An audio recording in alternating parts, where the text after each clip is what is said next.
Yeah, so basically we are building from what we have discussed last time. So remember, with these questions where you are supposed to determine the empirical formula and then find the molecular formula of the compound, you will be given the mass percentages. Remember that from the example that we looked at last time, we weren't given the mass percentages and we had to find the mass percentages on our own. And then after finding those mass percentages, we are then using them, of course, relating the percentages to what? To 100 grams of what? Of the compound or of that particular molecule that we're dealing with. And I mentioned to say we relate percentages to 100 grams because we know that a percentage is what? Is out of 100. So relating that to 100 grams of the compound is really easy to work around with because it means if we have 20% of carbon in that compound, it's the same as if we had 100 grams of that compound, then 20 grams of that compound will be what? Will be carbon. So I hope you see how that relates. Huh? Now, this is the example that we have, or the question that we have. A white powder is analyzed and found to contain 43.64% phosphorus and 56.36% oxygen by mass. So you always have to add those percentages to just be sure that they are adding up to what? They're adding up to 100%. So you see those, when you add those, they are adding up. Then the compound has a molar mass of 283.88 grams per mole. Then what are the compounds empirical and molecular formula? So here, what have we been given? We've been given the percentage of, or rather percentage of what? Of each element, and the molar mass of what? Of that compound. So what first, we know that we are going to get the molecular formula from the empirical formula. So what we have to do at this point is we have to find the what? We have to find the empirical formula. And remember, we've been given the percentages. Now, what we have to do is relate those percentages which we've been given to relate them to what? To 100 grams of the compound. And again, I explained a short while ago why we use 100 grams. And then from those, after we've now related those masses, we are now going to find the what? The moles of each element. So let's just do what I've explained there.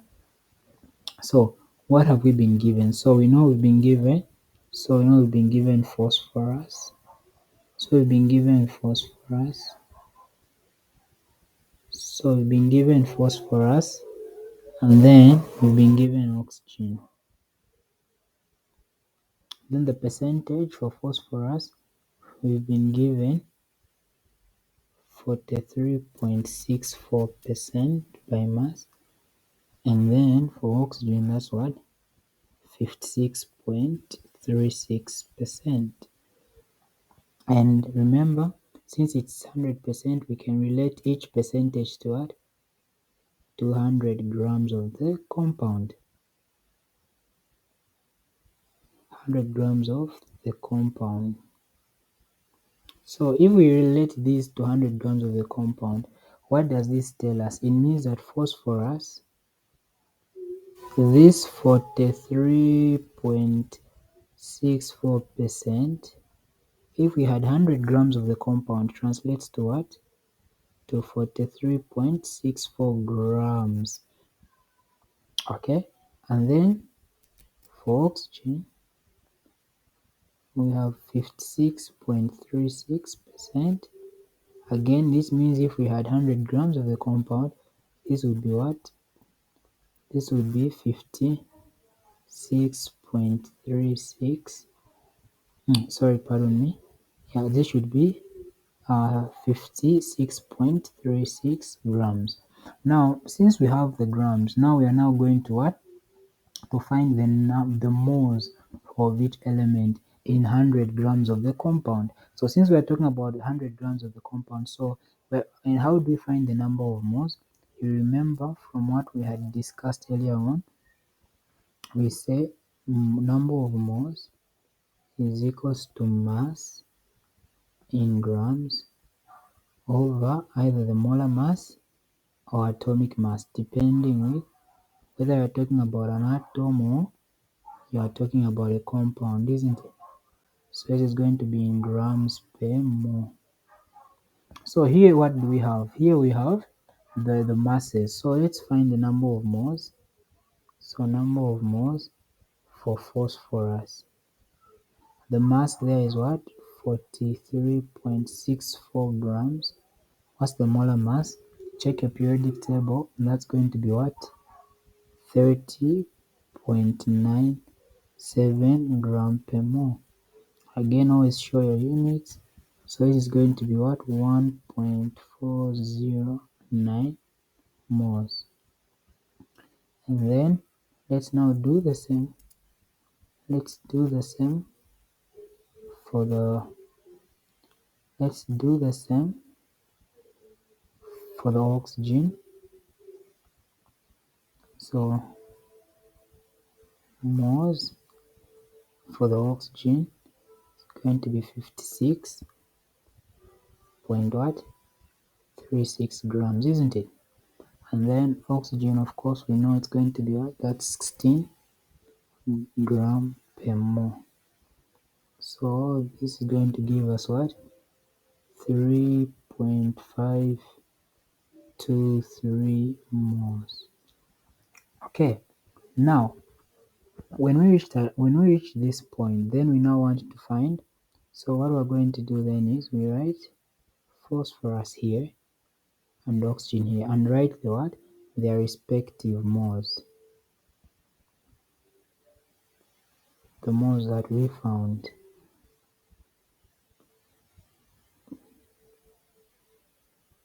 Okay, now what we then do with these moles then, we now divide each mole value by the smaller one. So here we just have two atoms, but two elements, but sometimes you can have even three, and so that's going to be a what? That's going to be a little bit longer. Okay, so that's going to be a little bit longer. Yeah, but in this case we only have just two. So you divide the what? You divide each mole value by the smaller one, or the smallest one if there are more than two. So here, since the smaller one is this one, okay, so again here we are going to have again that.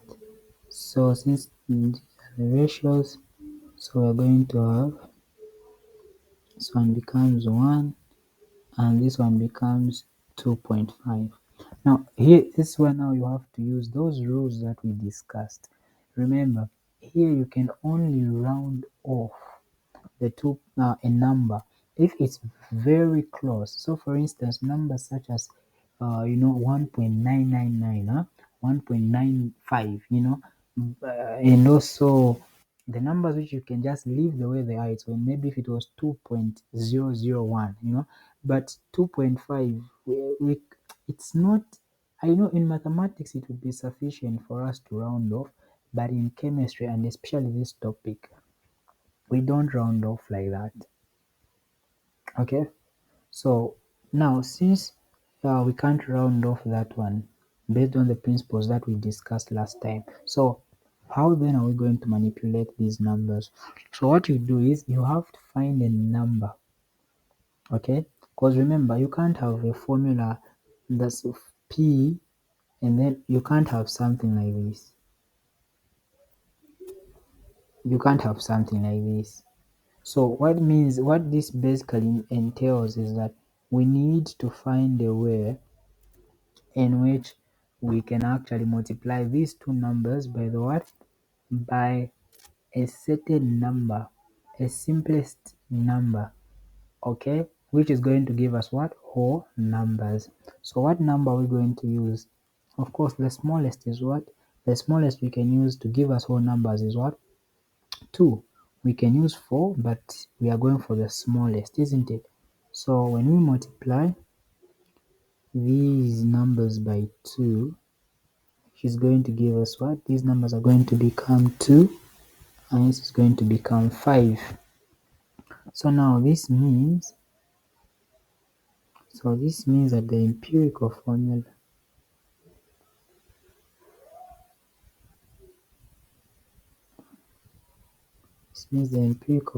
is P2 and O5. Okay, so we've gotten the empirical formula. Now we've also been asked to find the what? To find the molar mass. Oh, sorry, the molar formula. So how do we go about this? Remember what we said? We said molar, the molar formula. The molar formula is going to be the empirical formula multiplied by molar mass over empirical mass, isn't it? Which is empirical formula mass. So since the molar formula we were given, right? So, and all of these that I've put in brackets, we call it as N. So N, that's what we call that's molar mass over empirical formula mass. So let's find what the molar mass is. Molar mass we were already given in the question. We are told the molar mass of this particular compound was 283.88 gram per mole. So why is this important, the molar mass? Because the molar mass is actually telling us the actual mass of the compound, whereas the empirical formula mass is giving us the mass of the empirical formula. So when we divide these and we get a number, that means we have to multiply our empirical formula by what?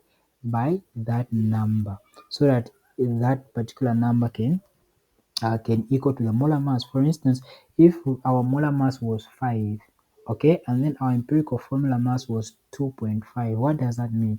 It means that our n will be what? Will be 2. Therefore, it means that whatever empirical formula that we have, for it to become the molar formula, what happens? We have to multiply our empirical formula by 2. So that's the context. So now we have to find our empirical formula mass. So for the empirical formula mass, what are we going to do? Again, the concept is the same. You go for the empirical formula, which is this. So our empirical formula is this. So what you're just going to do is 2 times, what's phosphorus? Phosphorus, the molar mass is, you can get it right. And then oxygen is what? Is this. Anyway, so when you do the calculation, this is going to be, since we've already done this particular topic, so it should be a good way to revise. So this is going to be 141.94, isn't it? So this is going to be 141.94 gram per mole, isn't it? So that's going to be our molecular formula. So just to ensure that we don't make a mess, let me just write it in red.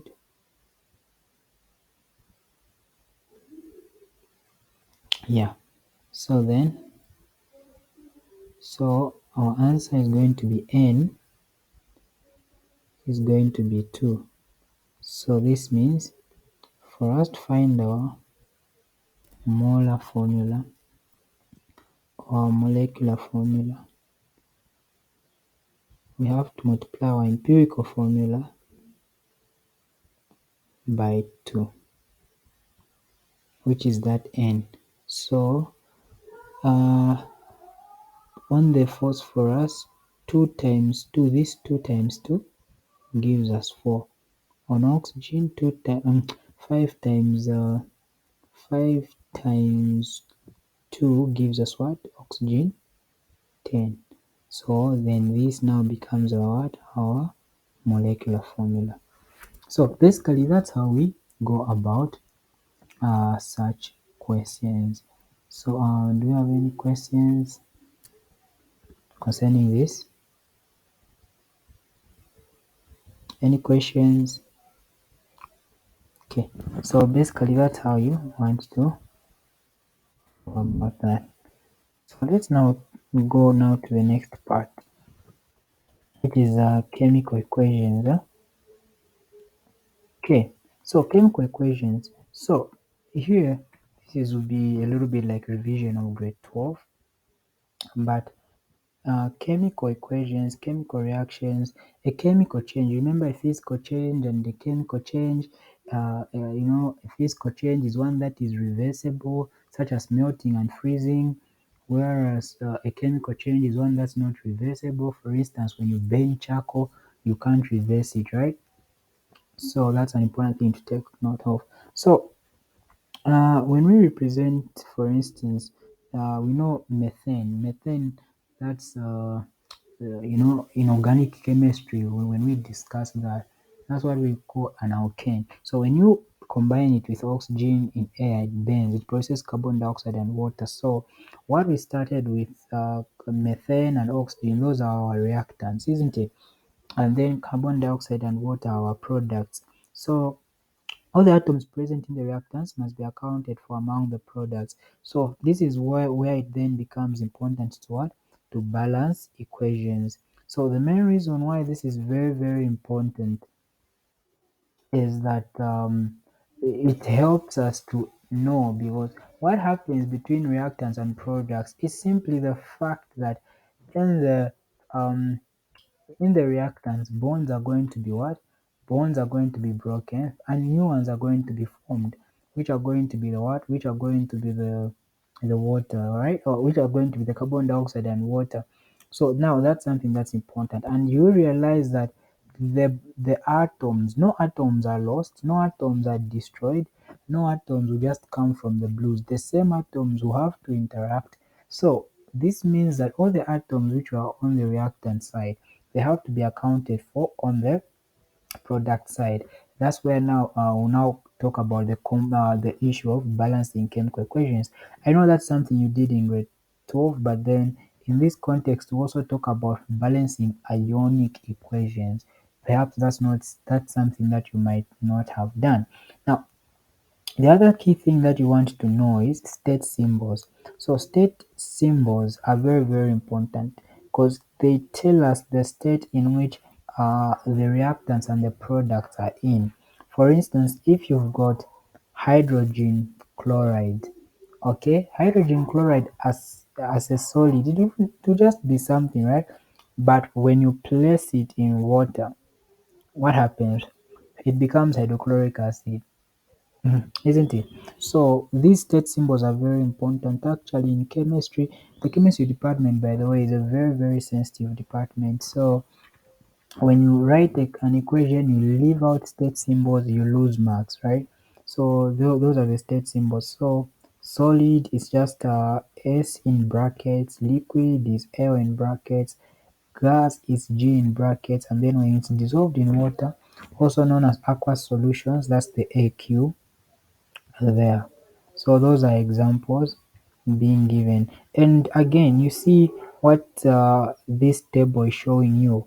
It just shows you that when you balance an equation, even the masses are able to balance out. So you see the masses of the reactants is equal to the mass of the what?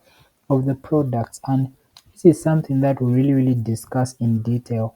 And this just means that when we start our stoichiometric calculations, so stoichiometric calculations, this is where you are given an equation and then you are told to say if you had 2 grams of methane, okay, what amount of water is going to be formed, what amount of water is going to be produced, and not water in this case, it's actually water vapor. So again, you see, that's why state symbols are important, because you see in that equation the methane is gaseous, oxygen is gaseous, carbon dioxide is gaseous, and what? And water vapor. So that G again tells you that this what you're having is not what? It's not ice, it's not water, it's not liquid water, it's actually what?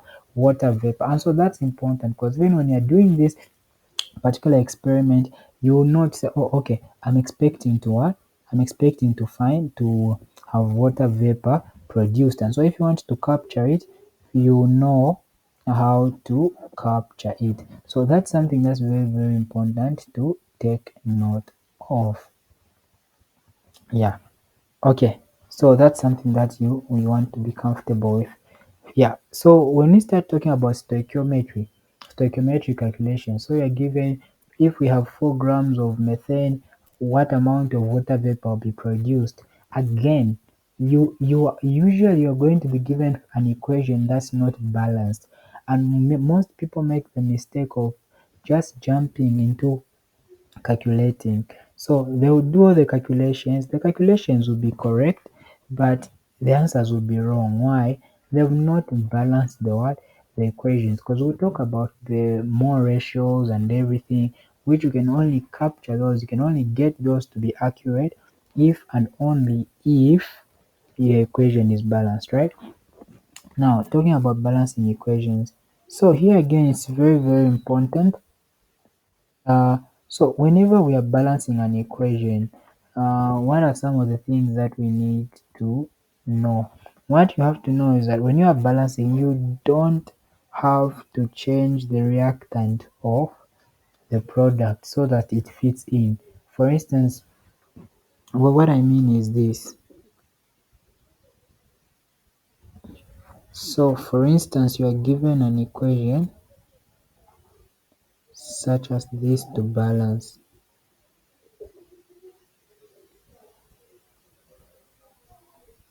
Okay, so you see the carbon is balanced.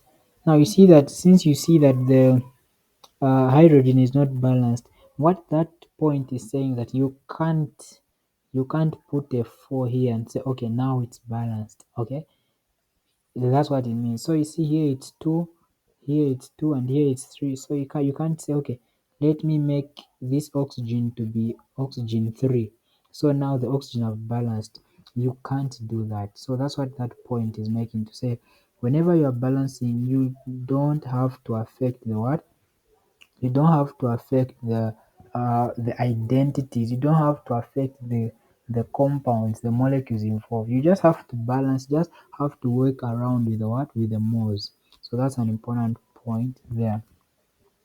So let's look at the problem solving strategy here, and then we'll be able to try out the what? We'll be able to try out a couple of examples. Okay, so let's just see and look at this and to be able to help us. Okay, yeah. So the problem solving strategy. So writing and balancing the equation for a chemical equation. So determining what reaction is occurring. So what are the reactants, the products, and the physical states? So when you're about to start balancing, you need to figure out, okay, what am I dealing with in this particular question? Because usually, and you look at from the examples that we'll be looking at, they'll usually give you questions in what? In words. Okay, they'll just give you questions in words, and so you need to know how to write the chemical formulae and then proceed to what? To balance them. So what that entails is that you really have to know how to write the what? The molecular formula, and for all these things, radicals, you may be given radicals, and just different other things. So it's very, very important for you to take note of. Again, when you're balancing, you don't use fractions. You don't use fractions. Your moles have to be what? Your moles have to be whole numbers. So those are things that are very, very important to take note of. So let's look at two examples, and then we can just see how we can be able to do that. So before that, I would like us to look at this problem solving strategy, as these strategies are very, very important in that they will actually help you know where to start from, where to focus. So first, I've already talked about the first part. Secondly, write the unbalanced equation that summarizes the reaction described. So you've been given something in words, Okay, so you've been given something in words, and then now you now have to write just write it the way it is. Even if it doesn't balance, just write exactly what you've been told. And then step 3, balance the equation by inspection. So here you want to check out, okay, what atoms do I have on my right? What's the number of each atom of each element? Then write them down so that you know exactly how many you are lacking on each side, because doing that is actually going to help you actually know where to start from, and then like that you'll be able to know exactly the correct manipulations that you have to do for you to find your answer. Determine the coefficients. Again, start the balancing with the most complicated molecule. Again, this is something that's important. So you want to start with the most complicated molecule, because if you balance small things, and you look at the examples that we'll do, because if you balance the small things, you will realize that by the time you're trying to balance the complex thing, that small thing that you balanced becomes unbalanced, right? So you always want to balance the begin, always start with the what? With the complicated molecule, with the biggest molecule, and that's the approach. Then determine what coefficients are necessary so that the same number of each type of atom appears on both reactant and product side. Do not change identities of any of the reactants or products. I think that's something that I talked about earlier on. So now let's look at a couple of examples. So being taught to balance this.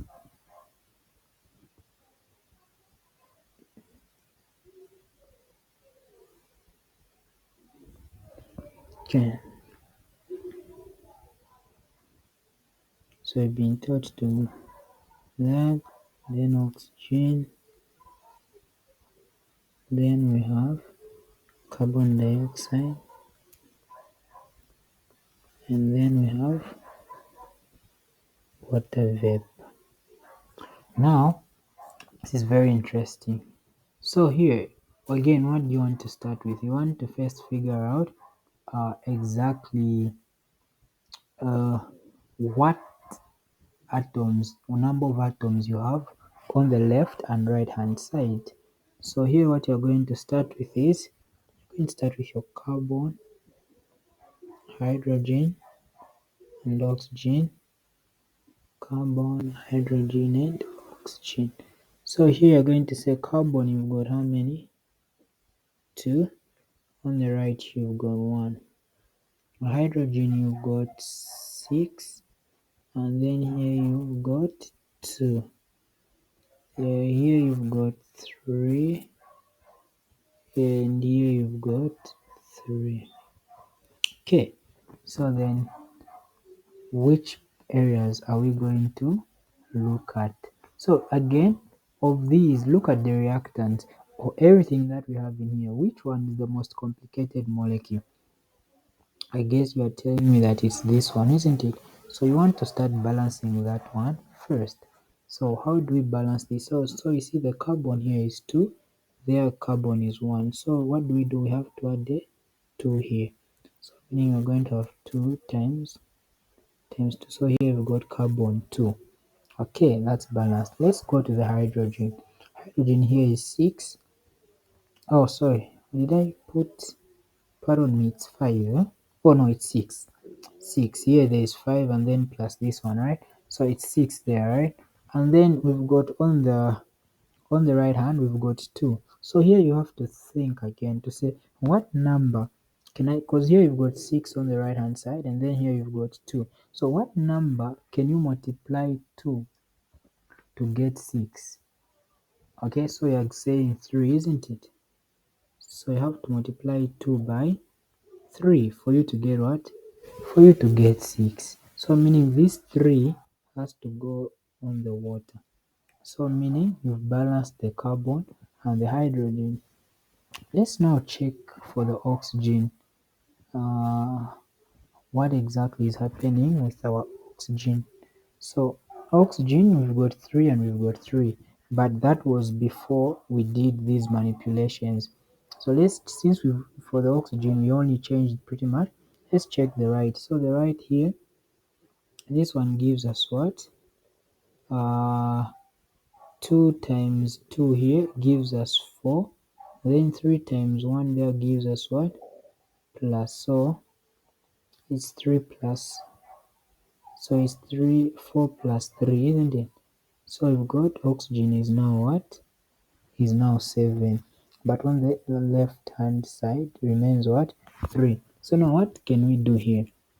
How can I get 3 to be 7? So I know what I can do is I can multiply 3, or I can, here you see the oxygen here, right, is 2. So if I put 3 here, so if I can multiply the 3 on that oxygen by 2, and then I add this one oxygen on the alcohol, okay, on the alcohol there, which is ethanol, which is 1, I'm going to get what? 7, isn't it? So I add my 3 here. Okay, so now looking at this, let's now check. Carbon is 2, carbon is 2. Oxygen is what? 6 on the left, oxygen is 6 on the right. Oxygen is 7 on the left and 7 on the right. So that's how you want to put. So the key thing is you always want to start with the most complicated molecule, the one which has got the greatest number of what? Greatest number of molecules. And once you do that, it then becomes much easier to be able to play around the other things. Yeah. So let's look at the last example.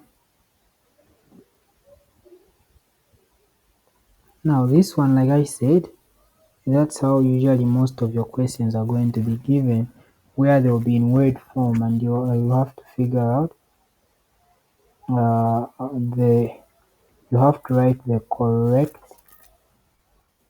everything.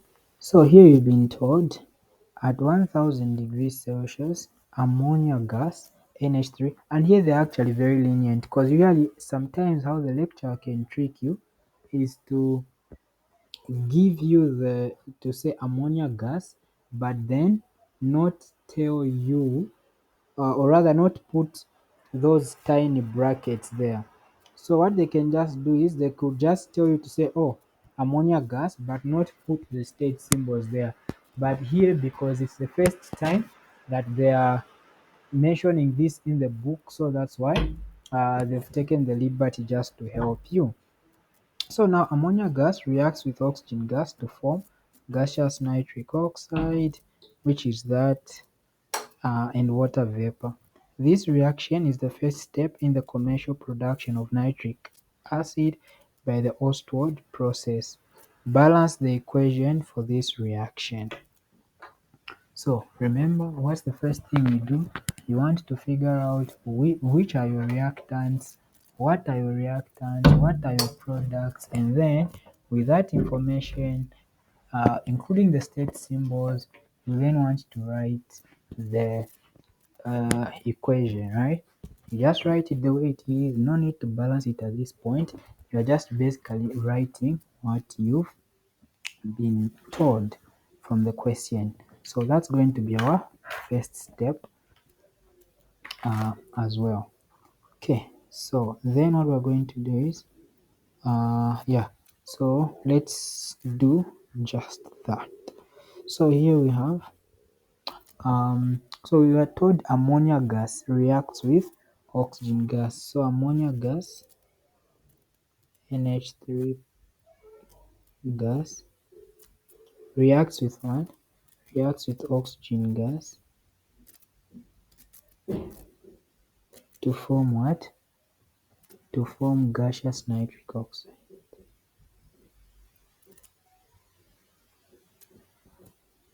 And water vapor.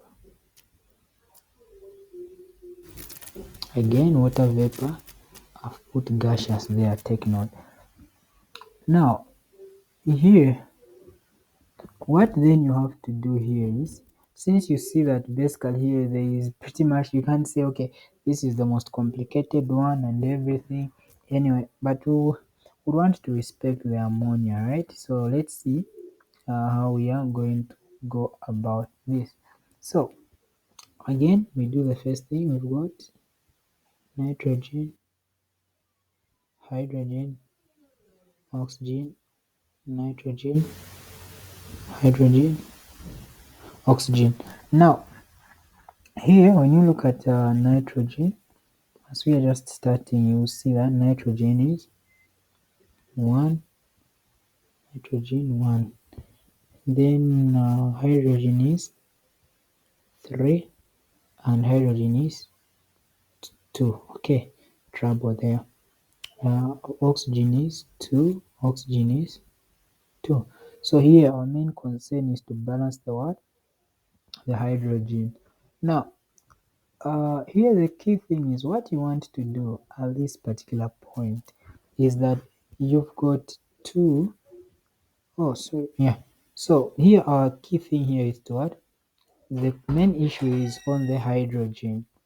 Okay, we know that the only way we can make the hydrogen balance out, the only way we can get these two numbers 3 and 2 to give us one same answer is when we multiply this 3 by 2 to give us 6, and when we multiply this 2 by 3 to give us 6.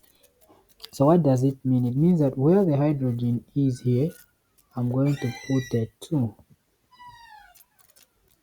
Okay, I'm going to put a 2, and then where the hydrogen here is on the right, I'm going to put a what? A 3. So now we have that. Now this changes because now this means that on my nitrogen I now have what? 2. Okay, and then it means that I have to balance it on the right, meaning on the right I have to put a 2, which changes this to 2, so the nitrogen has balanced. Now things are just getting interesting. So nitrogen and hydrogen are balanced. Now let's now talk about the oxygen. How many oxygen atoms are now available? Now what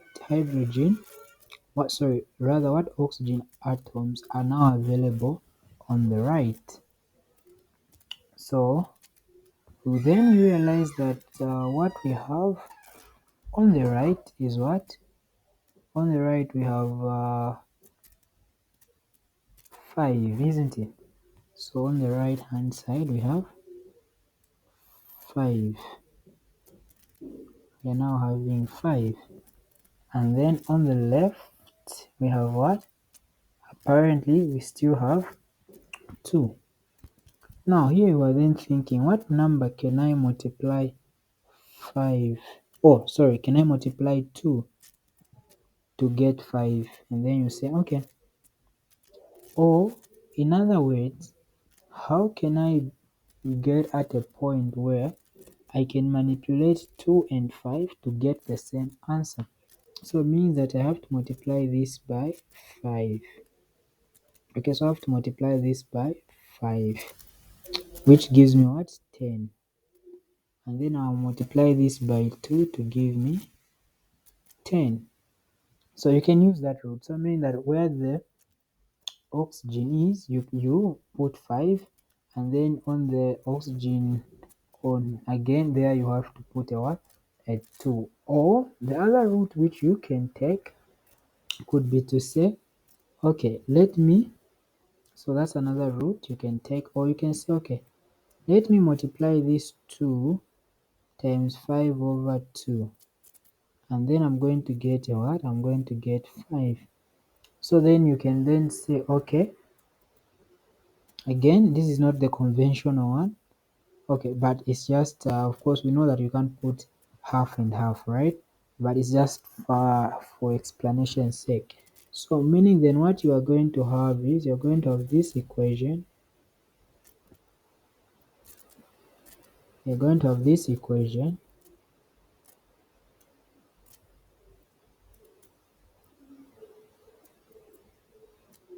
and then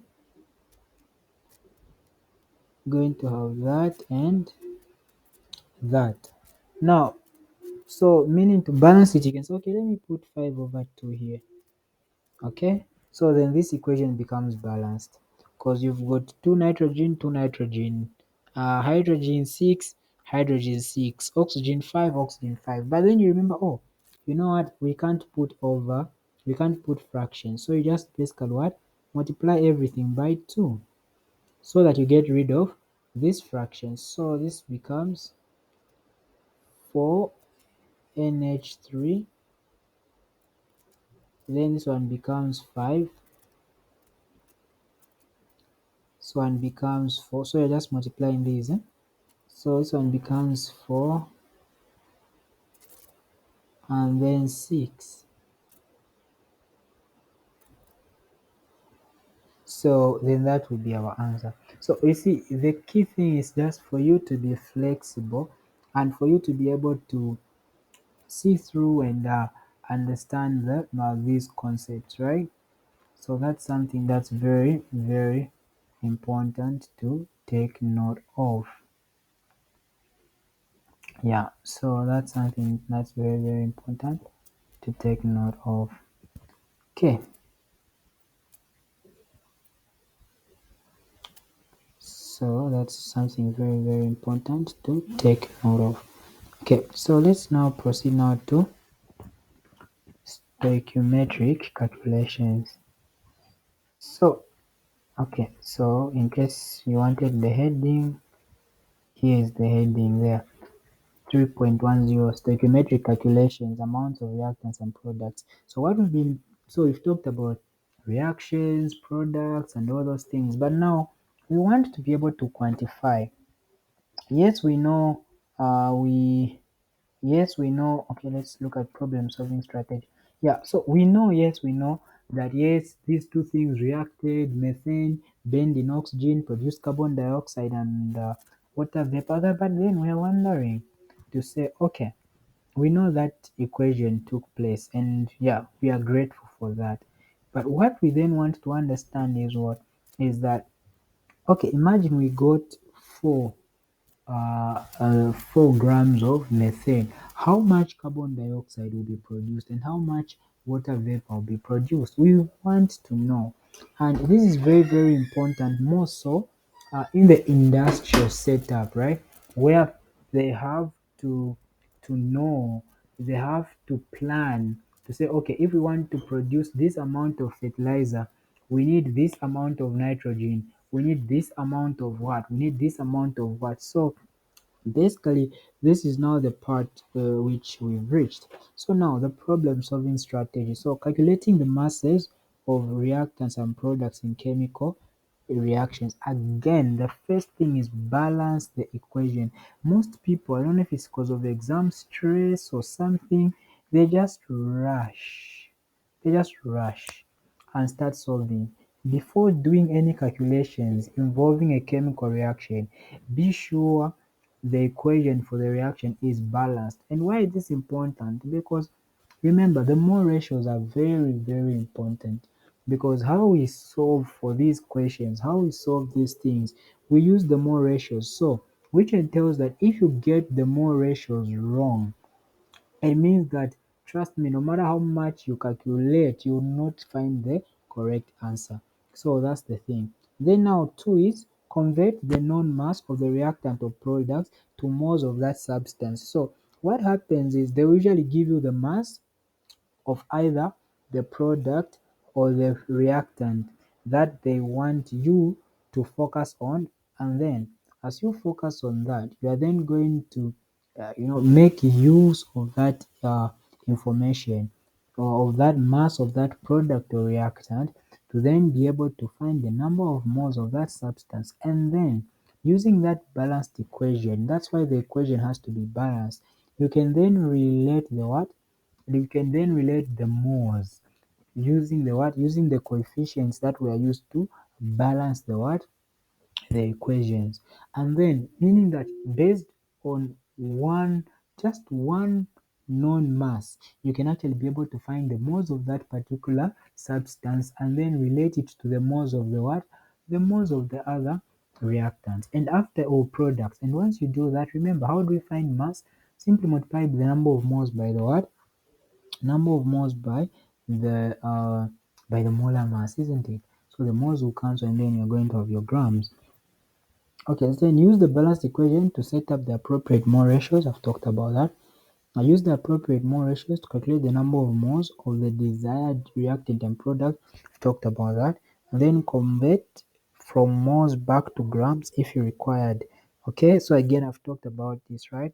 This is where now you figure out the moles for something and then you then want to go on further to be able to you then want to go on further to be able to what can I say? Yeah, so you then want to go on further to be able to convert those moles to grams. So basically that's the problem solving strategy. So let's look at this example. Sodium solid lithium hydroxide.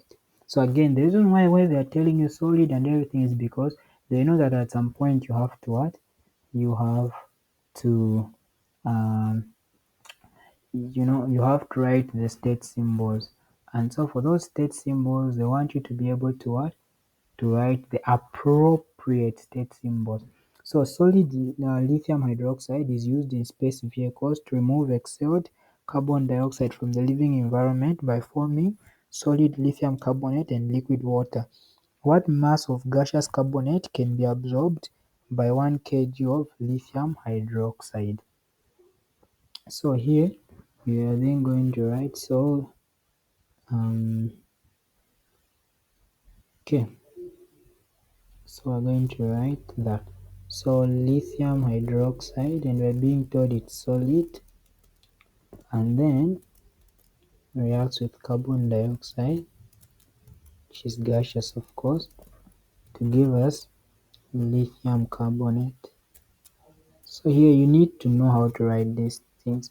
Again, remember lithium, it's positive one, it's in the first group, so these ones will cross, isn't it?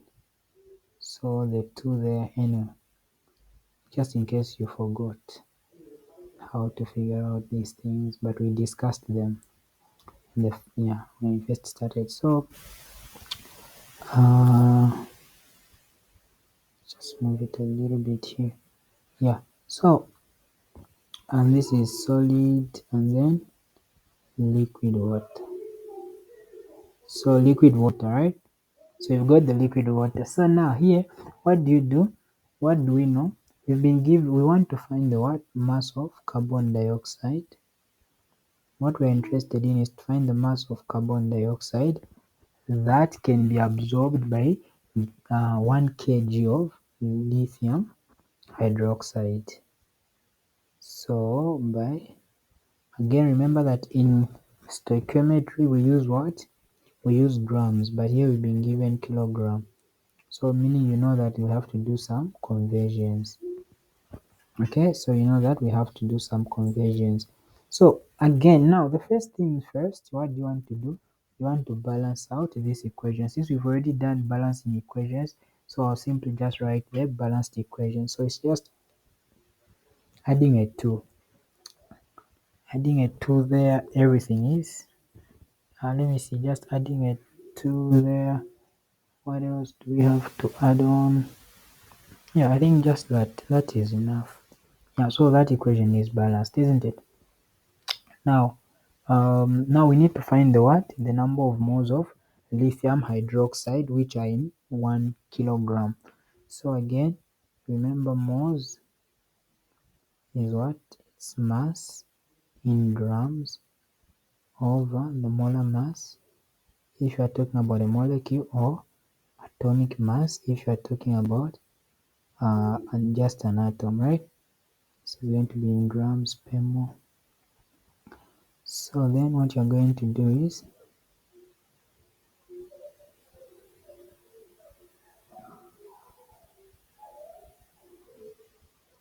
so then what you're going to do is the mass, remember, we only deal with what? We only deal with grams. So you have to convert that 1 kg. And please, for chemistry, show your conversions. If you don't show them, you can lose marks. So always show your conversions. So here the conversion, we already discussed conversions. So I'll just go through this quickly. We know that 1000 grams is equals to 1 kg. So here we are going to have that, right? So the mass is 1000 grams over molar mass. We know how to find the molar mass, right? So molar mass of lithium hydroxide, we know how to calculate that. And when we calculate, it's going to be 23.95 grams per mole. So that's going to be what? The moles are going to be 41.8 moles of what? Of lithium hydroxide. Now, with what we've now reached that, then now we want now to relate the what? We now want to relate the mole ratios, okay, between carbon dioxide and what? And lithium hydroxide. That's where the mole ratios now come in handy. So you see, look at the ratios here. So you see the ratios is what? Is 2 to 1. So what this means is that the number of moles of lithium hydroxide that are reacting with carbon dioxide is what? It's 2 to 1. So meaning if you have 2 moles of lithium hydroxide, they will react with what? They will react with 1 mole of carbon dioxide. So now using this mole ratio, we can then find what the moles are, what 41.8 moles of lithium hydroxide. We can find the number of moles of carbon dioxide that will be absorbed by reacting. So then this is going to give us, again, the mole ratio we said, it's 1 mole carbon dioxide to what? 2 mole lithium hydroxide, isn't it? So, which means that to find the moles of carbon dioxide, we've got 41.8 moles of lithium hydroxide. Therefore, to find the moles of carbon, since we want the carbon to be the one there, so the lithium, we use this mole ratio here. So since we want the lithium to cancel, so it has to be the denominator, isn't it? So this cancels. So we are dividing 41.8 divided by 2, isn't it? Which makes sense because it's a 2 to 1 ratio. So meaning if you have 2 moles of lithium hydroxide, they will react with 1 mole of carbon dioxide. So this is 20.9 moles of carbon dioxide. So 41.8 moles of lithium hydroxide will react with what? 20.9 moles of carbon dioxide. Now, since we've been asked to find the mass, so then what we then have to do is we then have to convert this mass of carbon dioxide, these moles of carbon dioxide, we then have to convert them to what? To mass. So what do we know mass is? We get mass by saying moles times molar mass, isn't it? So again, so what we're going to do here is multiply the number of moles by what? The molar mass of carbon dioxide. Again, you can find, again here, show your working, right? So for the molar mass of carbon dioxide, show your working. Don't just write it there. You can end up losing marks. So like I said, the chemistry department is very particular. So show it in your working. But since we've already done it as a topic, that's why I've just written it. So here, then you do the calculations. You're going to get what? 920, isn't it? This is 20.9 times 44, yeah? So this is 920 grams of carbon dioxide. So that's what it means. So this means that if you get 1 kg of lithium hydroxide, it's going to absorb 920 grams of what? Of carbon dioxide. So that's something that's important to take note of. So yeah, so that's yeah, we've been running out of time. So basically that's how we go about that. So do you have any questions?